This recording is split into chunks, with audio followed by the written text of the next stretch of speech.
نیک عمله سړی کنه نیک عمله با کرداره با اخلاقه با ادبه با سیرته خو هغه داسې اقدمي داسې بې ادبه شي اقدمي داسې دا ولې ته پته شته داسې اصل کې چې ته یو وړه ګناه مخې ته راشي بس دی په هغه باندې زړه ورپرېږدي بس هغه ګناه دې ډایرکټ وکړي دی بس دا خو مړه وړه ګناه ده دا خو څه دونه غټه ګناه خو نه ده بس وبې کم که نه بس جیت یا وړه ګناه وکړي که نه نو بس د هغې نه بعد بیا دې غټه ګناه باندې اماده شي نو دا غټه ګناه ده ولې وکړه ځکه چې ده په دې وړې ګناه باندې چې ځان یې پرې ډاټ کو په ګناه باندې ورغې نو په دې وجه غټه ګناه ده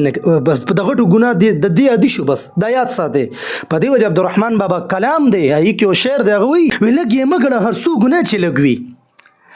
لږ یې مه ګڼه هر څو ګناه چې لږ وي چې دا لږ لږ ترې راجمه نو بېسیار شي دا لږ لږ چې راجمه شي که نه نو دا بیا ډېر شي بس بیا به د ستا د اړه اخره کې تک تور شي بس بیا دې خیال کړي ته خلک وایي هلکه دا خو ډېر نیک سړی و یار دا دې ولې اقدمي دونه دغه شو دا دې دونه ولې بې ادبه شو بې اخلاقه شو دی خو ډېر ښه سړی و اصل وجه دغه دا یاد ساتئ غورئ بعضې ټایم کې یو عمل انسان وکړي د یو عمل د وجې الله رب العزت انسان ته داسې عالم دغه ورکړي که نه ته حیران بشي سړی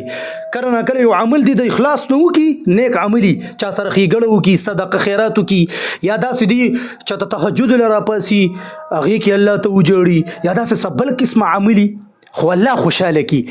نو دغه یو عمل د ده دپاره بس د آخرت او د دنیا او د آخرت د کامیابۍ سبب وګرځي او کله ناکله به ډېر نیکعملی انسان وي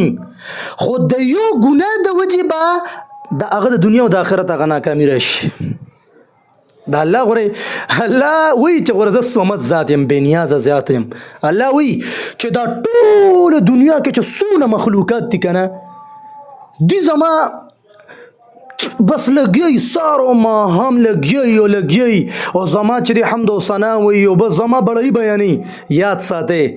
چې زما په بړایي کې ذره برابر چې دی هغه دغه پکې نه راځي سیواوالی پکې نه راځي زه بېنیازه ذات یم صمد ذات یم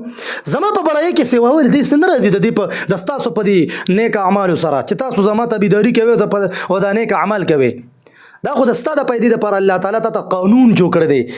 چې دا ما کوم قانون جوړ کړی دی ای بنده په دغه دنیا کې په دغه احکاماتو د خپل پیغمبر په طریقې دا قرآن مې رالیږلی دی په دې باندې عمل وکړه چې کامیاب دې کړم نو الله وایي او که چېرې دا ټول مخلوق زما نافرماني شروع کړي که نه زما نافرماني شروع کړي وی یاد ساتئ د وړې ذرې برابر زما په خدای کې کمی نه راځي زما په خدای کې کمی نه راځي